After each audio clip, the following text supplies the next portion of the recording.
सबको मालूम है नरेंद्र मोदी का इशारा कहाँ पे था। आप पढ़ेंगे, मैं पढ़ूंगा, कोई और उस स्पीच को पढ़ेगा या सुनेगा, हमें मालूम है किस चीज को वो भड़का रहे थे। राहुल शर्मा पे होम मिनिस्टर का फोन आता है और ये बात जरूरी है, गॉर्डन जदाफिया जो थे स्टेट होम मिनिस्टर थे मोदी के, उनका फोन आता है कि भाई ये सब तो ठीक है, पर आपके जो इलाके में रेशियो क्या था पुलिस फायरिंग में, कितने मुस्लिम और कितने हिंदू मरे, जबकि 500 हिंदू हैं और 100 मुस्लिम हैं, और आपने फायरिंग की है। और अगर मुस्लिम ज्यादा मर रहे हैं और हिंदू कम मर रहे हैं, तो कोई पुलिस ये क्लेम कर सकती है, कोई ये सरकार क्लेम कर सकती है कि ये देख के नहीं किया गया है, ये सोच समझ के टारगेटेड किलिंग नहीं की गई। 1984 में भी हिंसा हुई सिखों के खिलाफ, 2002 में गुजरात में हुआ। तो इन दोनों जो ये दो बड़े मामले हैं, इनको आप कैसे देखते हैं, और इसमें पुलिस और जो मौके की सत्ता थी उसके रोल को आप कैसे देखते हैं? राजीव गांधी प्राइम मिनिस्टर थे, नरेंद्र मोदी बाद में जाके प्राइम मिनिस्टर बन गए। दोनों ने बात क्या की, क्या रिएक्शन है भाई। रिएक्शन किनके खिलाफ है भाई? जिन्होंने इंदिरा गांधी को मारा या जिन्होंने गोधरा में कुछ किया है। जिस दोष के लिए हमें राजीव गांधी को आरोपी ठहराना चाहिए, उसी दोष के लिए हमें नरेंद्र मोदी को आरोपी ठहराना चाहिए। 84 में जो सिखों को जो न्याय मिलना चाहिए था, उससे कैसे वंचित किया गया, उसमें क्या पैटर्न आपको दिखे? 84 को लेके आज तक सच्चाई सामने क्यों नहीं आ रही? वो जानते हैं कि जिस दिन 84 की सच्चाई सामने आएगी, उस दिन 2002 की भी सच्चाई सामने आनी पड़ेगी।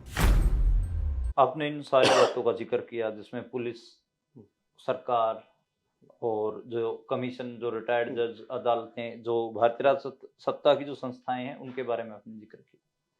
एक आम नागरिक के तौर पर, या फिर ये कहें कि सारे जो आपने जो खामियों का जिक्र किया, इनके बावजूद रास्ता क्या है उजाले की तरफ?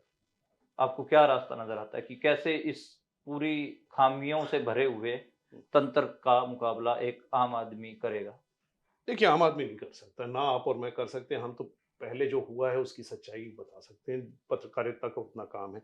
आगे तो बदलाव यही आ सकता है कि ऐसी सरकारें, ऐसे जो राजनेता हैं, उनको कोई खामियाजा बदलना भुगतना पड़े।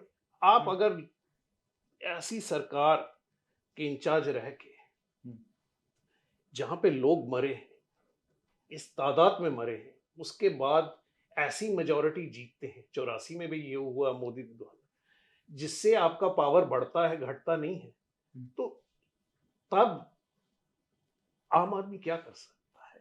आम आदमी ने भी तो कुछ सोच के वोट दिया है। हमें ये भी मानना पड़ेगा, एक कम्युनल मानसिकता इस देश में कई जगह तक लोगों तक बैठी हुई है। लोगों का भी विश्वास कॉन्स्टिट्यूशन में कम है। उन्हें लगता है यहाँ पे ठीक किया गया क्योंकि माइनॉरिटीज थी, इनको अपनी जगह पे रखना चाहिए, तो ये ठीक किया गया। ये बार बार ये बात सामने उठ के आती है।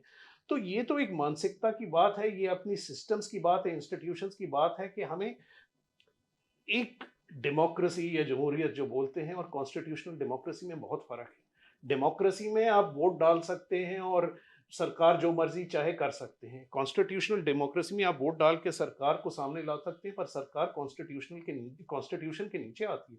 कॉन्स्टिट्यूशन में जो चीज़ें लिखी हुई हैं, अगर सरकार वो चीज़ों के खिलाफ जाती है, चाहे लोग चाहें या ना चाहें, तो वो सरकार को रहने का हक नहीं होता है।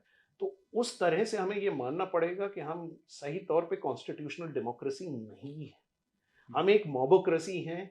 एक क्या कहते हैं, भीड़ की सरकार है, और एक भड़की हुई भीड़ की सरकार है, जो कहीं भी जाके कुछ भी कर सकती है। जो हमारे दायरे होने चाहिए, जो एक पुलिस का दायरा होना चाहिए, जो एक चीफ मिनिस्टर या प्राइम मिनिस्टर का दायरा होना चाहिए, जो एक रिटायर्ड जज का काम होना चाहिए, या एक पुलिस अफसर या डीएम का काम होना चाहिए, ये काम एक भीड़ के भड़काव में हो रहे हैं, कॉन्स्टिट्यूशन के दायरे में नहीं हो रहे हैं। जी, शुक्रिया हरतोष। आपने आज़ादी के बाद जो दो अहम घटनाएं हुई, 84 और 2002, जिसके बाद अब देश वहाँ पर है जहाँ पर हम, जिस हालात में हम जी रहे हैं, और उसके बारे में आपने खुलकर बात की, खुलकर उसमें जो जो कमियां खामियां रही भारतीय राजसत्ता के संस्थानों की, संस्थाओं की और लोगों की, राजनेताओं की, उनके ऊपर बात की। शुक्रिया आपका।